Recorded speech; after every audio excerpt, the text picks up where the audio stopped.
seas of Arabia are alive with carnivores. Sharks and rays patrol the coral reefs, hunting down their prey. Toxic fish disguise themselves to ambush the unwary.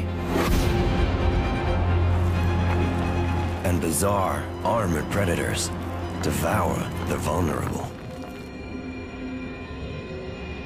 These are the carnivores of the coral garden.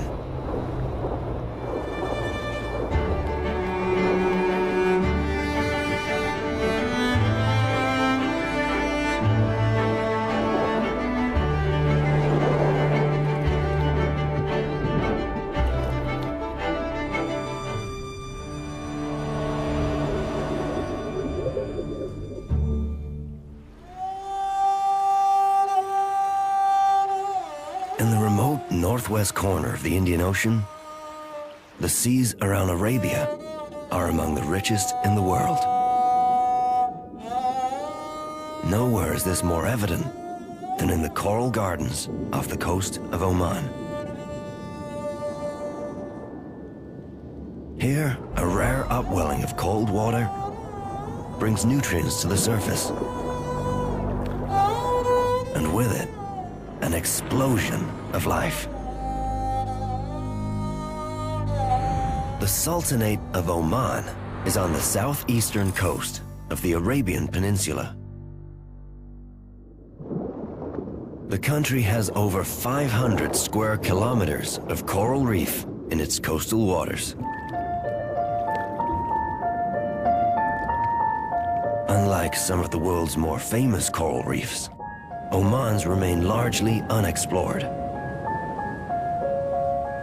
But spend a day here, and the carnivores will reveal themselves. Each with its own special tactics to survive.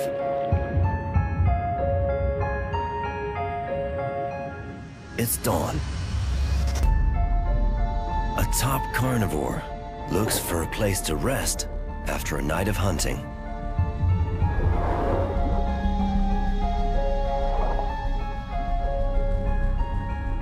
A zebra shark, an apex predator in the Gulf of Oman, and a permanent resident of this reef.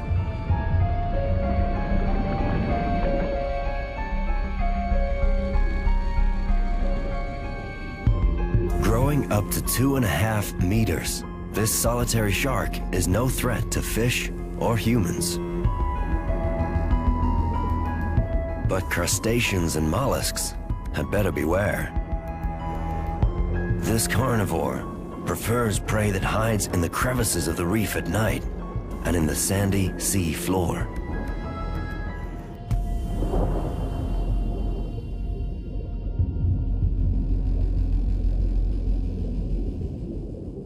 Up close, this one reveals its distinctive spotted skin pattern.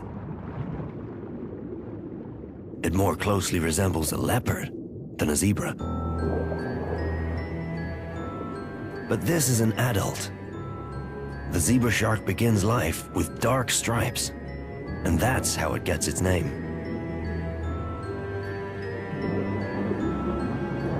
As a juvenile grows, the dark bands gradually morph into small dark blotches on a yellow skin.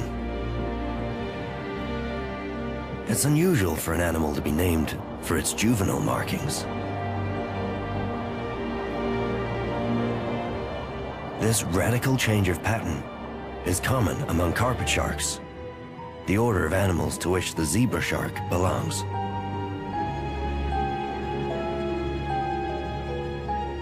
Fully grown, this adult's tail, or caudal fin, is almost half the size of its entire body.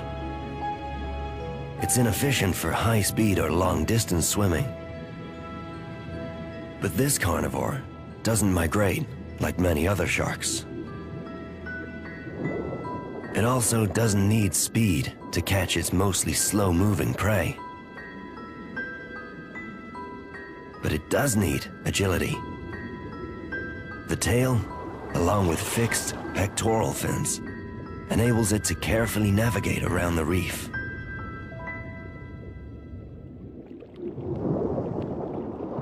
Although solitary by nature, the zebra shark is rarely alone. This female has a number of carnivorous freeloaders in tow this morning. Remora fish often travel with sharks. They stick close to their host to feed on its parasites and dead skin. But this nocturnal hunter will soon take a break. She'll rest in daylight hours and resume her hunting later.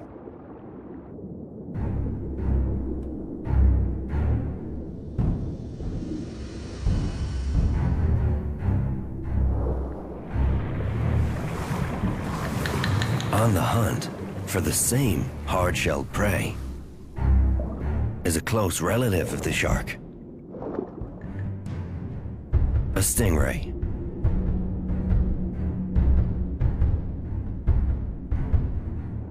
Also largely nocturnal, this one cruises menacingly over the sand, looking for a final meal.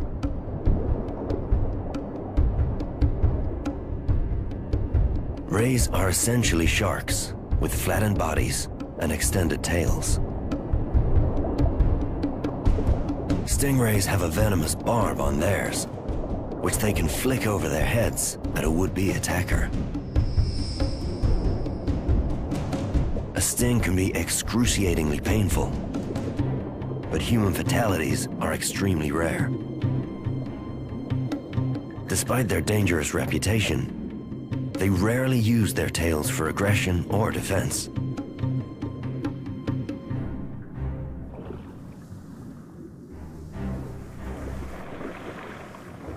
This black blotch stingray presses its body flat and churns up the sand in an undulating movement to unearth prey hiding under the surface.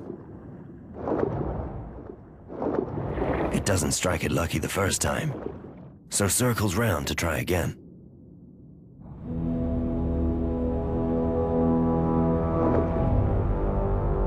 The stingray has large spiracles behind its eyes, openings through which it draws water in. It blows it out through its underside gills, creating turbulence in the sand. Like the zebra shark, this bottom feeder can crush even the most hard-shelled prey. It has up to 90 rows of teeth in its mouth.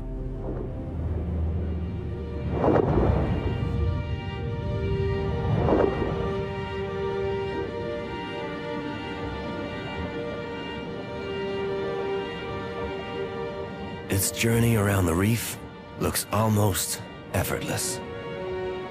Its large, rounded pectoral fins are fused with its body, creating a circular disc.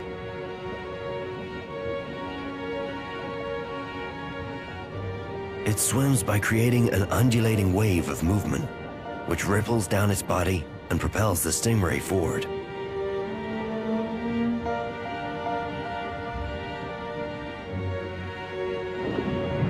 At up to almost 2 meters across, and weighing more than 135 kilos, the black blotched is one of the world's largest species of stingray.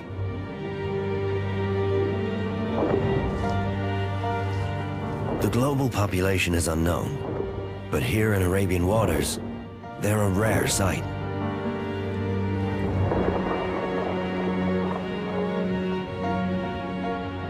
This one takes a moment to rest,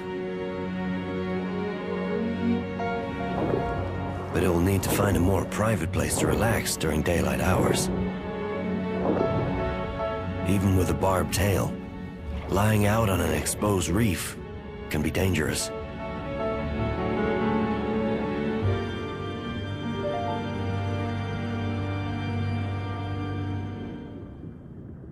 In a murky reef crevice, a second stingray settles into its daytime hideaway. But the stingrays are not the only ones seeking shelter. A couple of nervous and also nocturnal squirrelfish or trying to avoid the emerging daytime predators.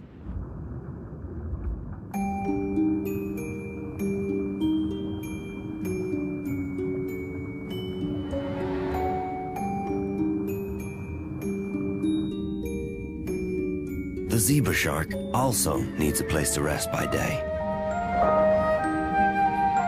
Her size means she has little to fear out in the open. But what's remarkable about this shark is that she can breathe while stationary on the sea floor. Pelagic sharks, those found in open ocean like great whites, would die if they stopped swimming. Their continuous movement forces oxygenated water across their gills, enabling them to breathe. But the zebra shark can pump her own water.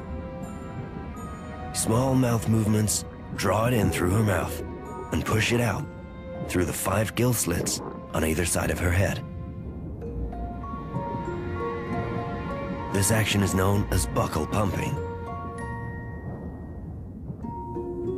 Facing into the fast-flowing sea current makes this even easier.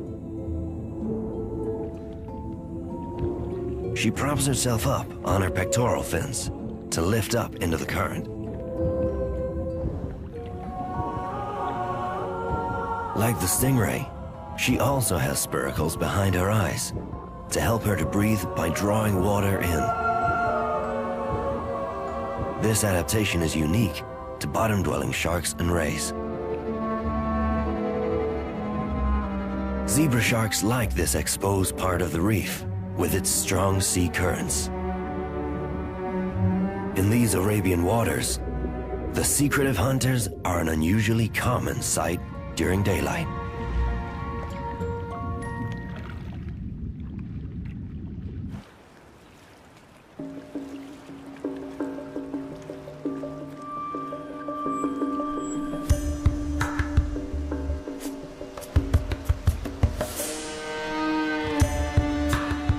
Above the reef is an archipelago of rocky, uninhabited islands. These are the Damanid Islands. Lying 15 kilometers off the north coast of Oman, the islands were the first in the country to be officially protected in 1996. They are now one of 14 marine nature reserves in Oman.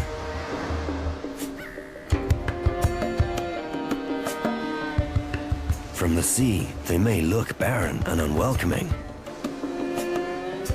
but life does exist here. Seabirds use these islands to rest on and feed from. The rocky shores provide homes for crabs.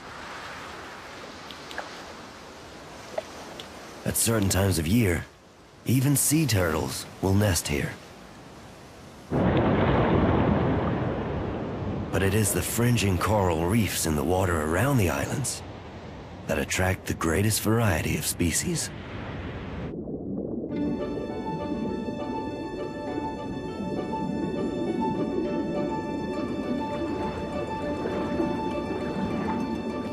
As the sun rises and the nocturnal hunters wind down,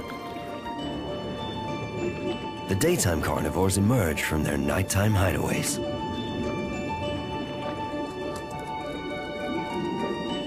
The goatfish is one of the busiest in Arabian waters.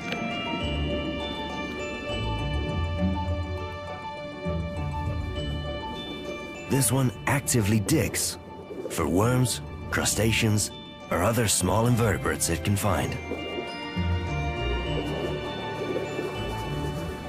It uses the long barbels protruding from its chin to detect prey as it rifles through the sediment.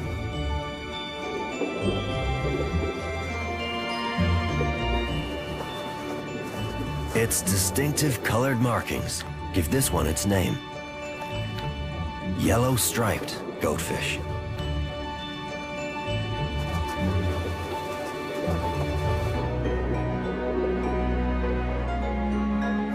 The goatfish is not alone. spine cheeks loiter nearby. This one is keeping a close eye what the goatfish is unearthing. It does none of the work, but waits patiently, ready to reap the rewards of the goatfish's vigorous efforts.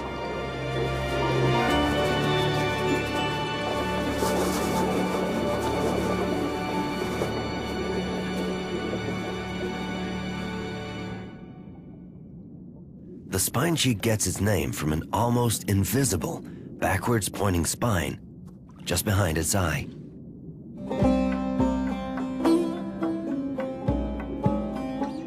This carnivore is a type of bream, but unlike his more familiar cousin, the sea bream, which lives in deep water, the spine cheek prefers these food-rich, sandy shallows.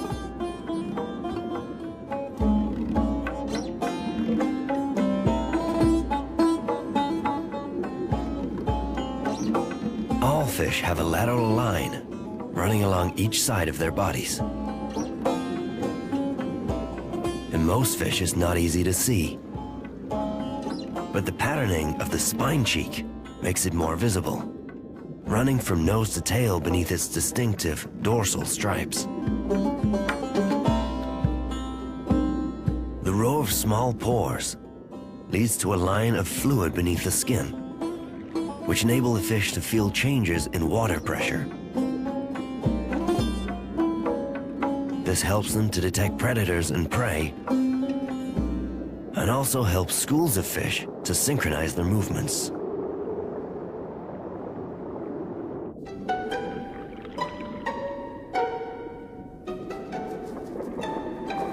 The goatfish rarely gets any alone time for hunting. If it's not the spine cheek, then it's a black-spotted butterfly fish. This butterfly fish lives only in Arabian waters. It prefers to eat coral, but it's not going to turn down the chance of a free meal.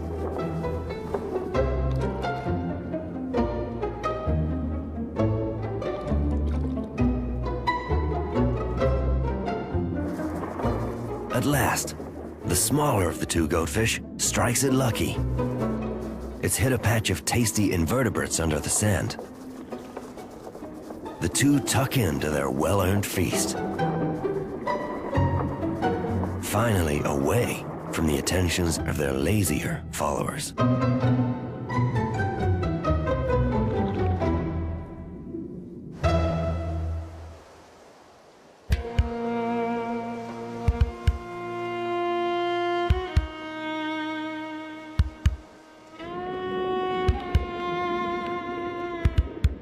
Not all of the coral garden carnivores are easy to see as they hunt.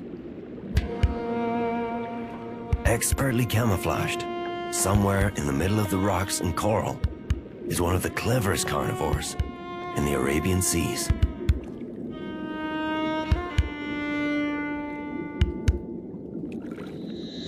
Blending perfectly with its surroundings, a scorpionfish conceals itself as a piece of coral.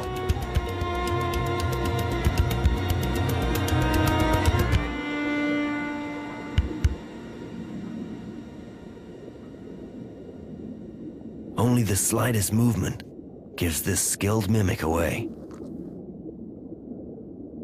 This is a bearded scorpionfish, a lethal ambush predator and highly toxic.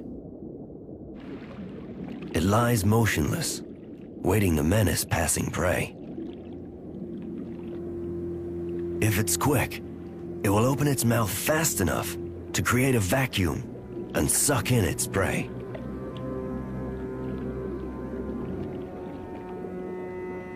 It too is partial to a meal of crustacean, but the small fish hovering overhead could also be in serious trouble. An unwary cardinal fish doesn't see the now perfectly still danger. Missed.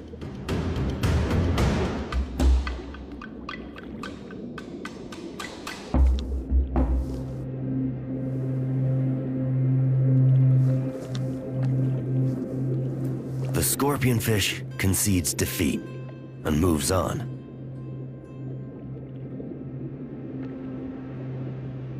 Again, barely visible in its new location, it's a perfect match against the coral.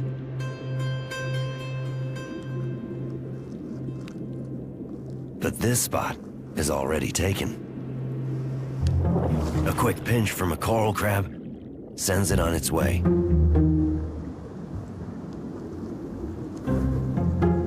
Maybe it's just not his lucky day.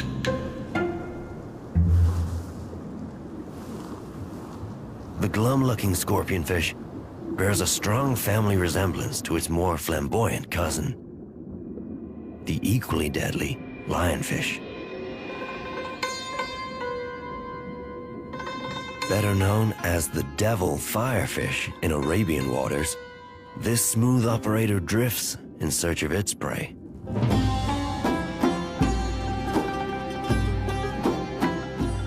The lionfish can alter its center of gravity better than most fish, thanks to specialized muscles on both sides of its swim bladder. It carefully controls its position in the water. Its feathery fins conceal the movement of the pelvic fin, which can propel it stealthily towards unwary prey. This is a useful deception for an ambush predator.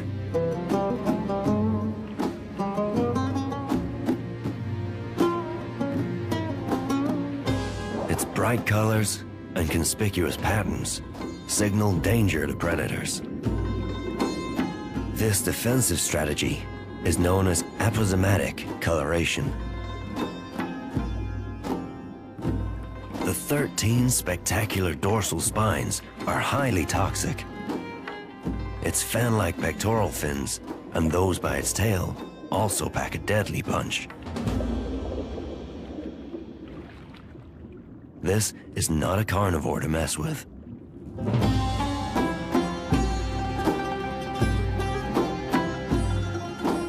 The lionfish is usually solitary and will fiercely defend its home range against intruders, especially other lionfish.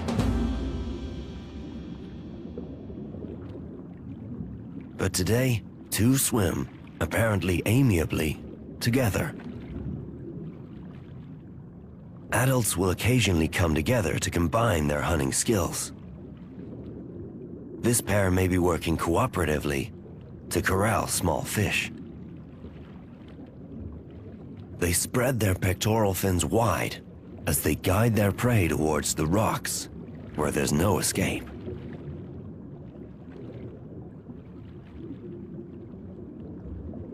It doesn't always work.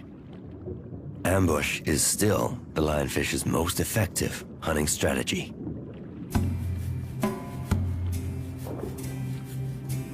But sometimes catching a meal is as easy as opening their mouths.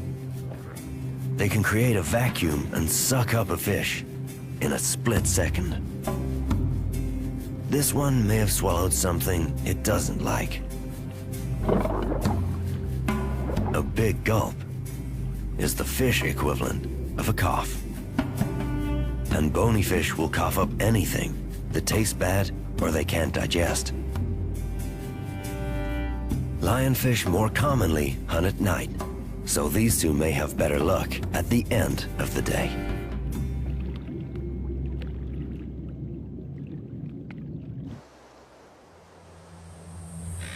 Daytime temperatures above the reef can reach a staggering 47 degrees Celsius.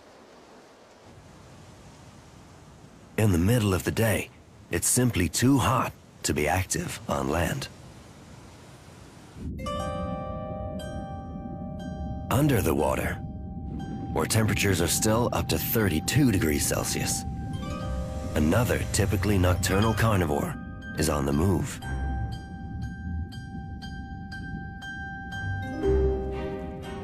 This is a crown of thorns, an unusually large starfish that can grow to more than 1 meter in diameter.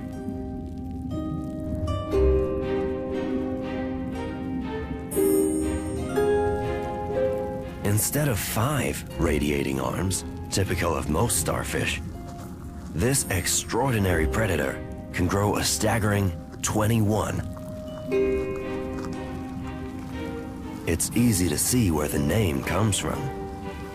Hundreds of sharp defensive spines cover its entire body, said to resemble Christ's biblical crown of thorns.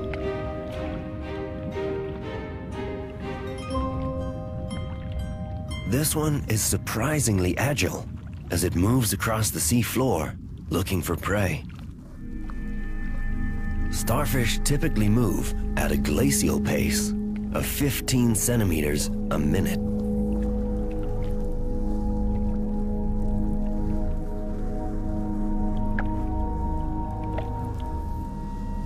A small shoal of damselfish and a larger yellowfin grouper can see the predator as it approaches.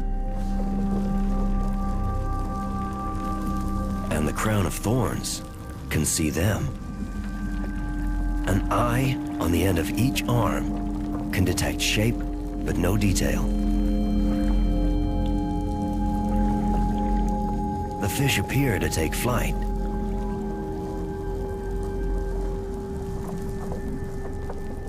But they quickly return, unfazed by the predator in their midst.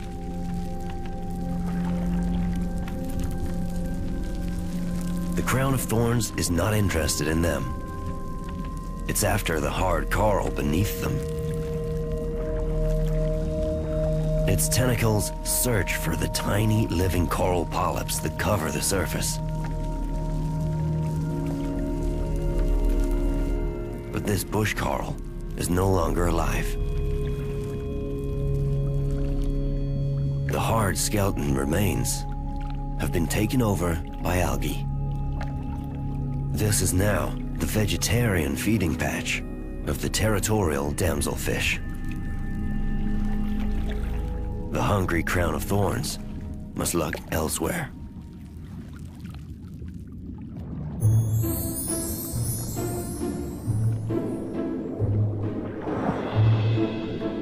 Coral reefs are referred to as the gardens of the sea and are often mistaken for plants. But they are in fact tiny carnivorous animals. They feast on microscopic zooplankton, which they catch on the ebb and flow of the sea currents. These coral gardens beneath Oman's Damaniyat Islands are dominated by huge acropora corals.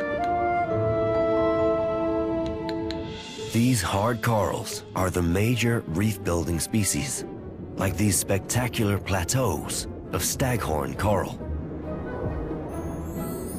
Branches of beautiful purple sea fans, close relatives of coral, are also in abundance. So too are these teddy bear corals, one of the brightest soft corals on this reef.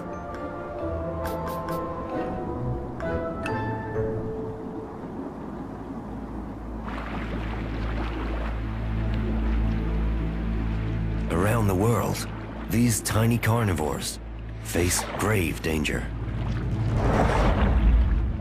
Warming sea temperatures and pollution are causing the dramatic collapse of coral reefs. The water here can reach 32 degrees Celsius, hotter than Australia's Great Barrier Reef.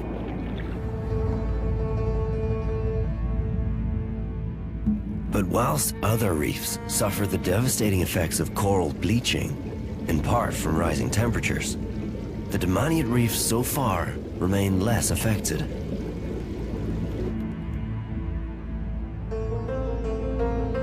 This may be due to the Indian monsoon that sweeps up through the Arabian Sea in summer, bringing with it an upwelling of cold, nutrient-rich water to Oman's southern coast.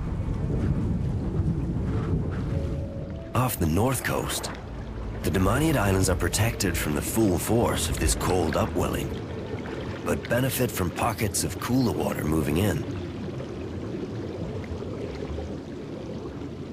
As a result, sea temperatures here are among the most variable in the world.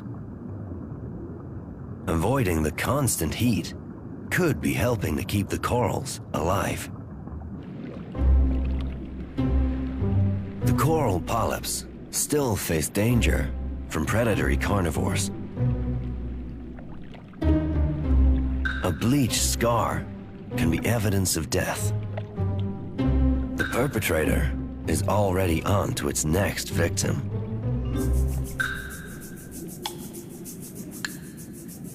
A healthy reef can actually benefit from some damage to the fast-growing acropora coral by giving slower-growing species more space to establish.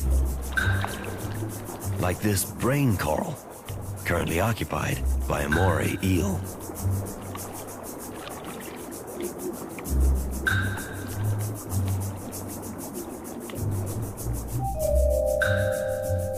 Come the late afternoon, the crown of thorns is still on the prowl. Tiny cardinal fish hitch a ride, tucked in amongst the hundreds of black toxic spines. These little nocturnal carnivores gain sanctuary with their spiked protector until darkness falls, when they too will head out to hunt.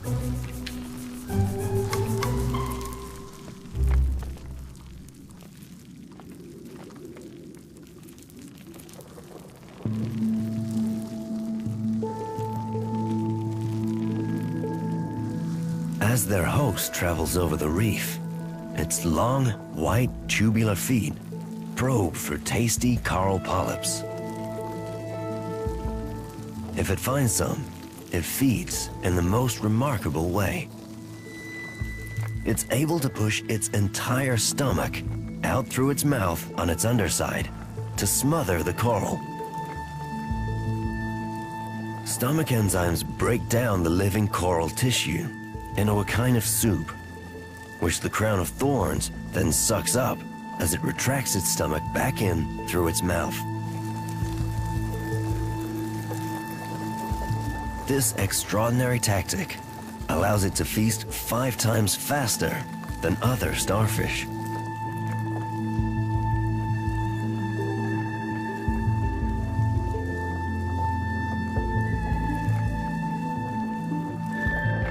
Its weaponized arms are prehensile, meaning they can grasp or hold on to an object.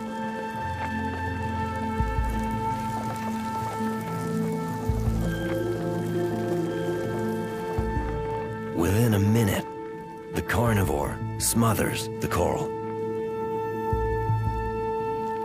Its tiny passengers jump ship into the equally protective spines of an adjacent sea urchin, their more common host.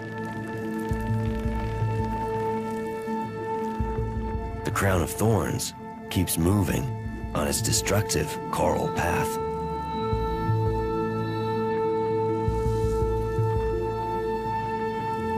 But this staghorn coral is already fatally damaged. Crown of thorns often return to the scene of their feasting crimes to remove any last polyp survivors.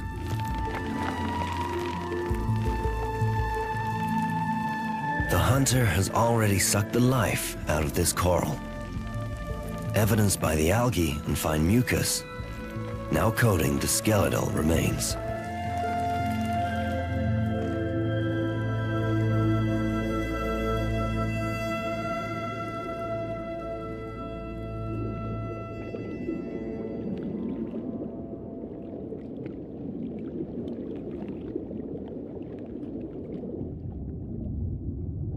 The master of coral mimicry, the bearded scorpionfish, has found itself a new afternoon dining spot.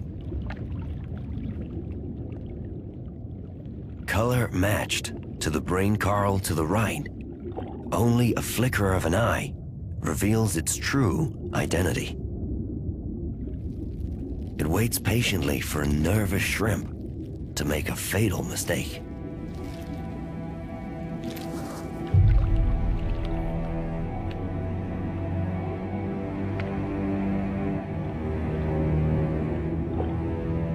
bearded scorpionfish gets its name from the leafy tassels beneath its wide, powerful mouth.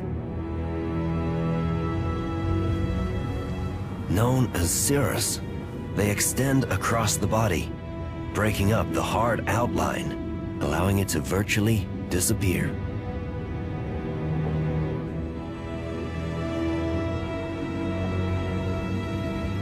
Something catches its eye. A small goby, not quite within strike range.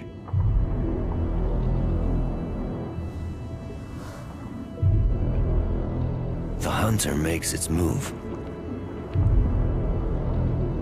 It lacks the gliding ability of its more elegant relative, the lionfish.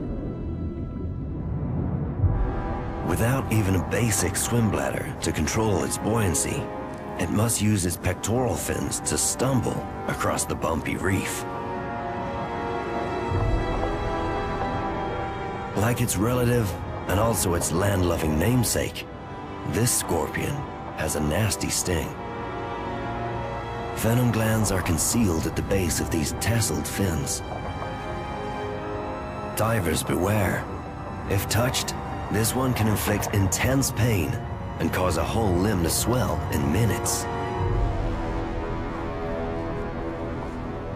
The toxic terror becomes stealthier in its approach.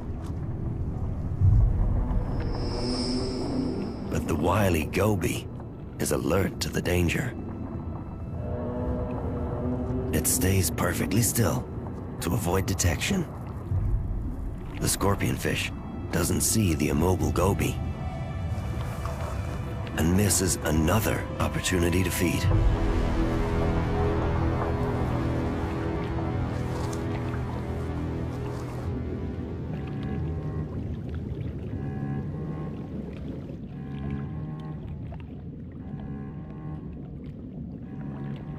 The female zebra shark has spent most of the day alone. By late afternoon, she has company. Nearby, a male is on the move and looks ready for action. With dusk rapidly approaching, he may be preparing to hunt.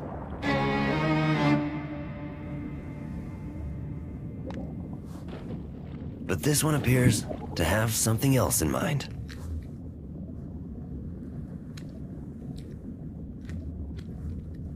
He nibbles the female's tail. It's the first sign of courtship.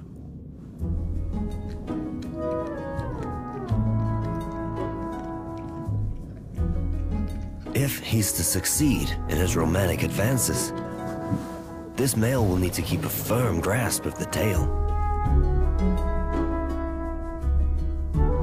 To win her over, he must be tenacious. His love interest won't wait long.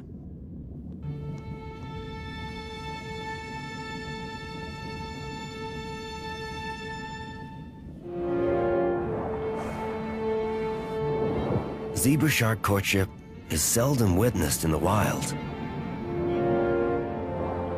This encounter offers a rare glimpse into the shark's private life.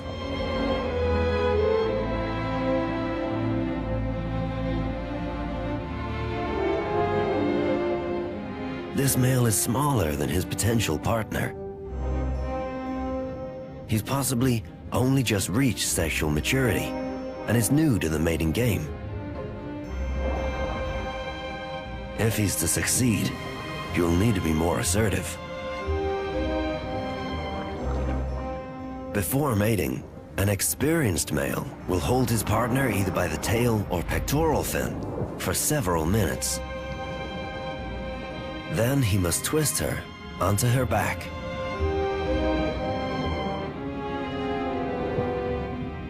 But this one hasn't got past first base yet.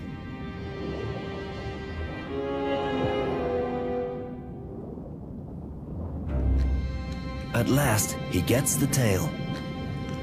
Now he has to spin her over.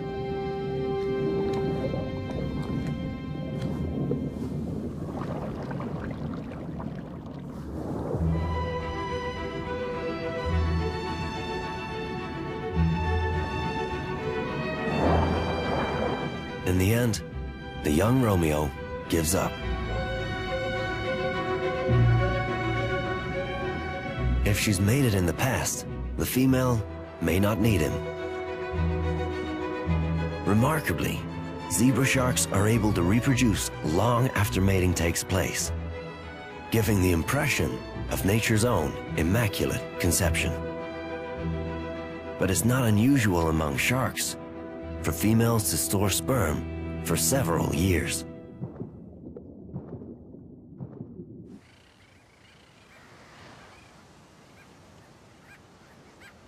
As the daylight begins to fade, other nocturnal carnivores prepare to hunt again.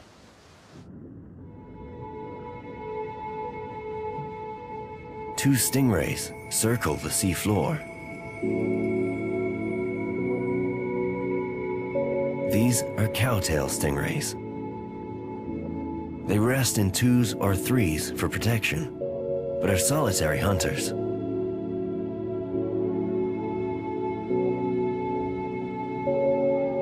The two don't stay together for long.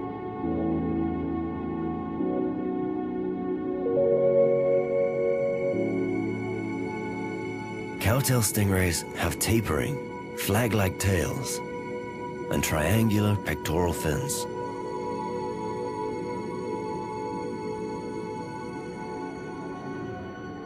The cowtail hunts for crustaceans and mollusks.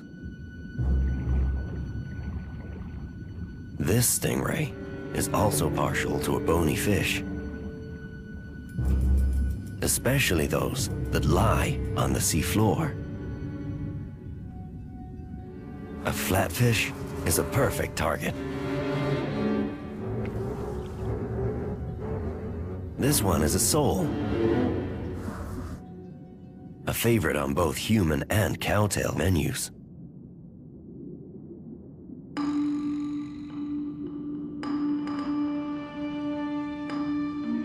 Eyes on the top side of its body keep watch for danger.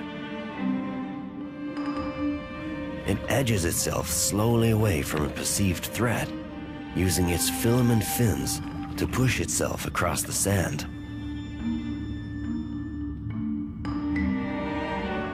By day, the sole either digs itself under the sand to hide,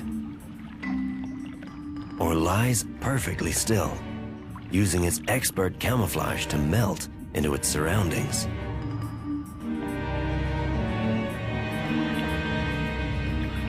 This one is eager to escape,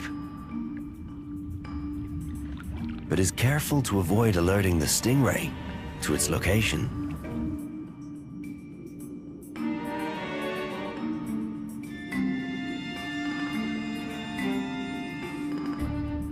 This fish has a sting in its own proverbial tail.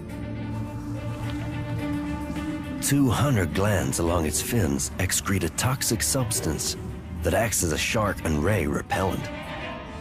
If the stingray makes contact, the sole will unleash the chemical, disrupting the predator's gills, causing it to flee. But the sole avoids detection this time.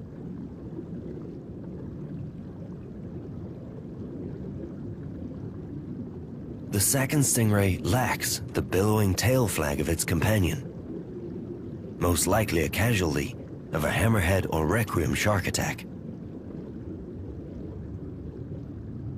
Some species of stingray can regrow a lost venomous barb.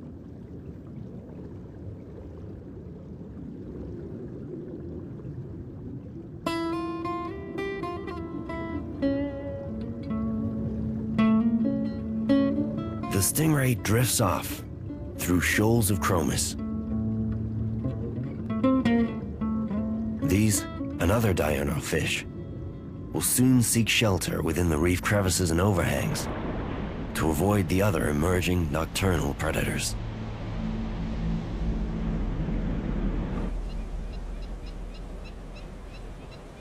The day is drawing to a close. Light fades fast beneath the waves.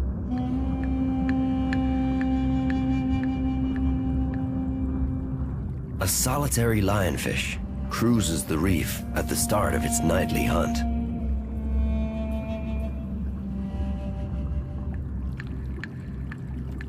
Its long, toxic fin filaments radiate like streamers to keep predators at bay. The reef feels eerily empty as it swims with purpose over a vast colony of bush coral. At each crevice, the lionfish simply watches and waits.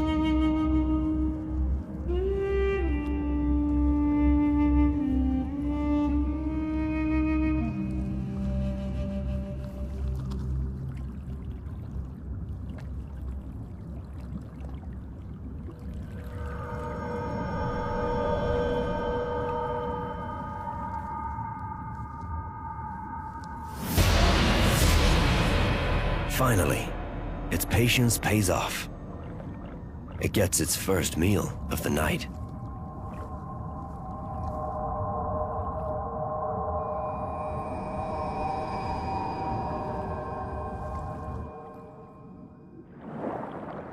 The zebra shark sets off on her own quest for food.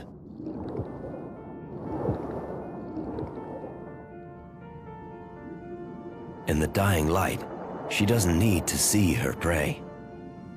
She can smell it. Up to 2/3 of a shark's brain is made up of smell sensors known as olfactory lobes.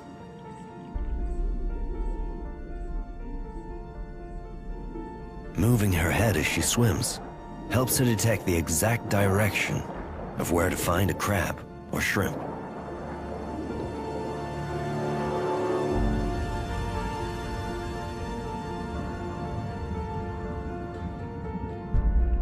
Tonight, she will hunt without company as she disappears into the darkness, a magnificent carnivore among the coral garden.